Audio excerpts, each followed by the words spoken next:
Good afternoon, welcome back to Sonic Generations PC. We are still chugging through the side missions and red rings of Sonic Generations. And now we are in Sky Sanctuary Zone, the Sonic 3 and Knuckles representee for Sonic Generations. And first off, as always, we have the Doppelganger race. I know I sound like a broken record at the beginning of all these videos saying we'll start out with the Doppelganger race, but when I was going through recording all the side missions, it made the most sense to record the Doppelganger race first, just because it is the most average side mission and gives us a quick refresher on what this level is all about. So I mentioned Egg Robo in the original Sky Sanctuary part, and I would like to think that the Egg Robos were what inspired the E101 series from Sonic Adventure, and also in Sonic Heroes.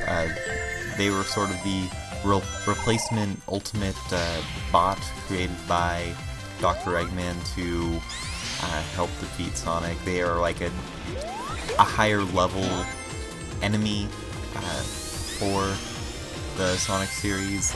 We'd only see Egg Robo in the Sky Sanctuary Zone in Sonic 3 and Knuckles, and Egg Robo was also what replaced Dr. Eggman in the Knuckles versions of all the boss fights. Instead of seeing Dr. Eggman in the mechs and bosses, we would see an Egg Robo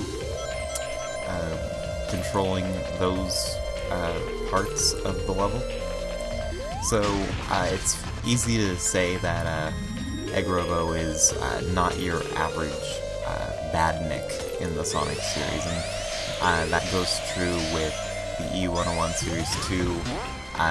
E102 Gamma is the playable character in Sonic Adventure, and E123 Omega is the playable character in Sonic Heroes, both created by Dr. Eggman. So they're higher level robots. And we'll be seeing a lot of Egg Robos in the Sky Sanctuary part. They are everywhere in all the side missions, usually are your main obstacle in the side missions. And, you know, classic Sky Sanctuary Zone is one of those levels where it really rewards precision with speed. You can't just go through it haphazardly, because things like what just happened on screen there can easily happen to you, so you need to find the right balance between being precise with your movements and being quick with your movements in order to get the most out of classic Sky Sanctuary, which makes it one of the better overall stages in the game, in my opinion. And I'm not exactly sure what happened at the very end of that side mission. The camera kind of wigged out, and we watched Sonic just run past the goal sign and then run off the edge of everything. So that was a little bit of bonus. This game can glitch from time to time. It's definitely less glitchy than a lot of the other 3D Sonic games, which are kind of riddled with them. But, you know, it is still possible to glitch this game, and it's fully mod supported, so people have created mods to either give extra stages to the game or implement different skins to Sonic. So that alone can glitch the game a little bit too. I've been running this without any mods on, but there are a couple mods that would be fun to play through the entire game with. There's a disable blur mod, which the motion blur on Sonic gets disabled, so he looks really, you see more of his animations and stuff. It's just when you disable the motion blur, however, it becomes a little bit hard on your system to render at high speeds, you need to have a good rig to run the Disable Blur mod properly. And then there's also one called the Unleash Project, which I'll be touching on at some point in the future. So the gimmick of this side mission is just using the red teleport gems, which made their debut in Sonic 3 and Knuckles. And it's basically, it can be a little bit confusing because these teleporters will seem like they're sending you far away, but really they're just kind of like pushing you inch by inch forward, so it can be a little bit frustrating at times, but it's not like you'll get lost like in some other missions that are similar to that mission, so not a bad mission. Here we have another mission where we're teaming up with Amy. In the last part we saw a mission where Amy was helping us get to higher ground using her hammer, and this time we're just essentially racing her. She'll be using her hammer to spin herself and propel herself forward, while we're using these spinny top things that I mentioned in the original part for Sky Sanctuary to get to the end of the level. One thing that it took me a little while to remember you could do is that you can spin dash on these things and get them moving a bit quicker. Because if you're just gonna run regular, it's gonna go to different altitudes much slower than if you were to use the spin dash. So spin dashing is definitely how you're going to get through the more narrow sections of the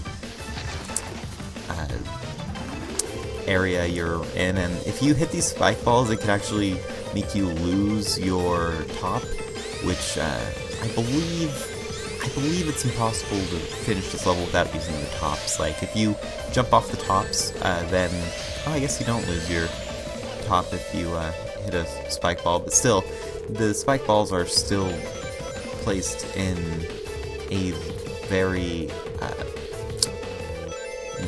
annoying way. Those, they start really just throwing those spike balls everywhere and during the side missions, then I don't really appreciate it. Just because they are really big, like, they don't look too big on screen, but they can hit you without really being that close to you, because the spikes go out so far, and the hitbox is very generous to them, I suppose. So next we have to go to the Ring Time challenge. Ring Time is kind of an interesting mechanic. Can't think of a game that previously had something like Ring Time, at least not off the top of my head.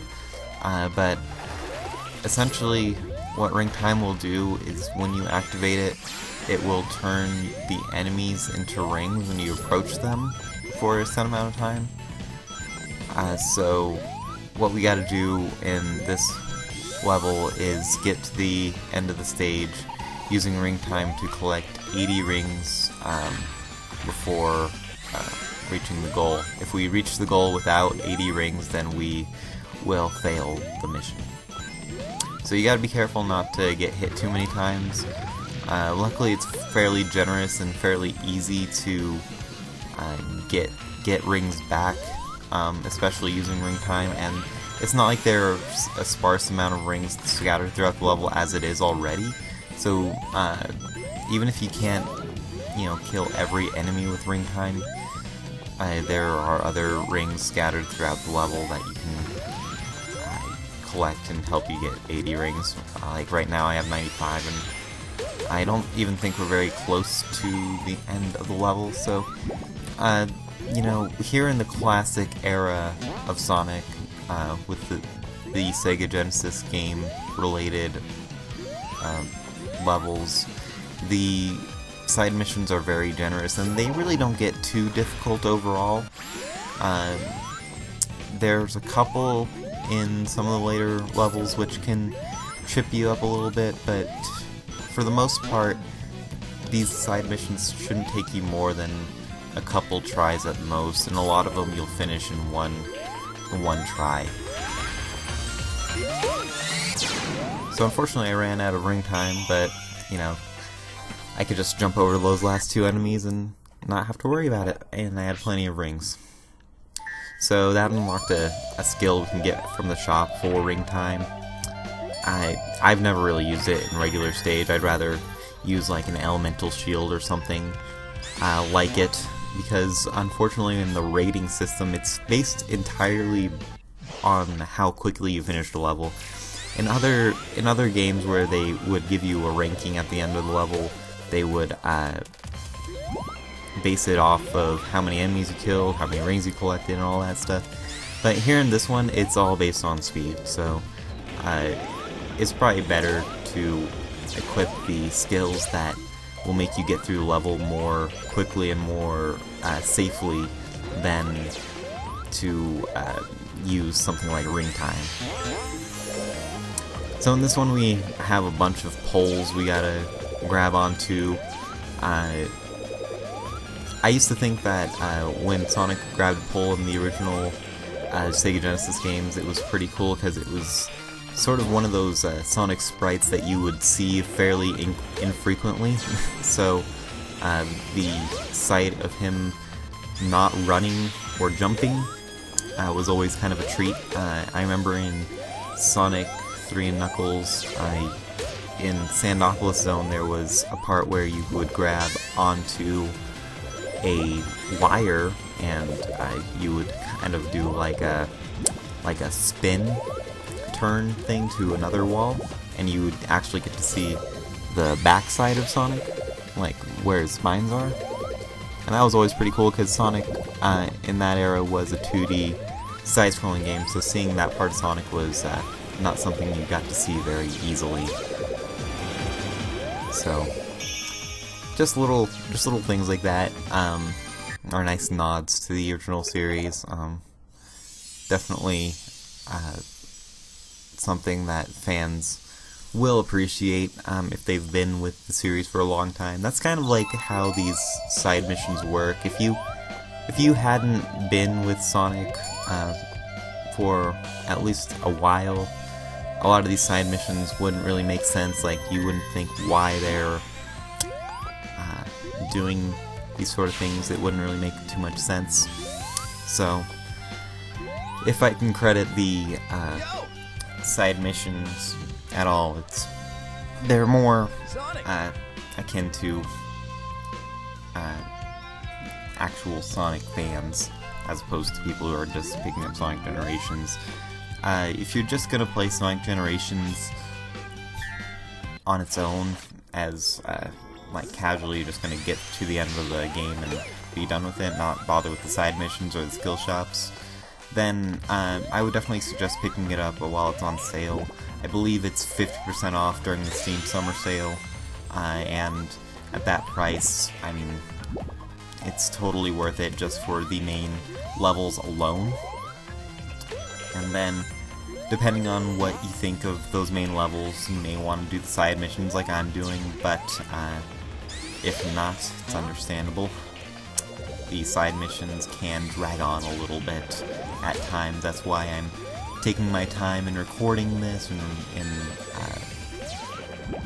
editing these videos. And I'm not worried about getting these missions done, like, super quickly. This is gonna be a pretty long total LP, probably over 30 parts, just because I don't want to spend too much time with each video. I want each video to average about, 15 minutes, if not a little bit over, at least for these side missions. The main part of the LP with the story stuff, those parts were a bit shorter, just because I was essentially doing 2 levels and then cutting the video. So these red rings, what's kind of frustrating about classic Sky Sanctuary's red rings is that it's impossible to get all of them in one go. You have to play this level a minimum of 3 times, most likely more if you don't know the trick to getting to this certain paths, and get to the rings that are all scattered at the very end of the level. I don't know if you recall in the original part, but there are 3 paths at the very end of the level, each with a red ring at the end of it, and then you go to the signpost. So that means you need to approach that section from 3 different angles 3 different times. There's no way to jump between the paths. When you approach that path, that's the one you are taking. You can't switch midway. So it's a little bit annoying, but since Sky Sanctuary is a pretty fun level as it is, not too big of an issue. Here I'll show you another way to approach that area and get the 3rd red ring. And then that'll be the end of it. See that I had already gotten the other red rings, the other 2 red rings in the stage. So all the red rings are kind of clumped at the end of the level, which at least that's another way that it's sort of different from all the other levels as well, is that instead of being spread out throughout all the level, they're all sort of at the same point of the level. So very unique red ring collecting classic Sky Sanctuary. And here I'm going to show you one little glitch that happened while I was trying to record this. Yeah, I'm not sure what happened. It's really funny though. And Sonic even just does his little breakdance in midair, so thought you might enjoy that. Anyway, I'll see you guys next time with the modern missions.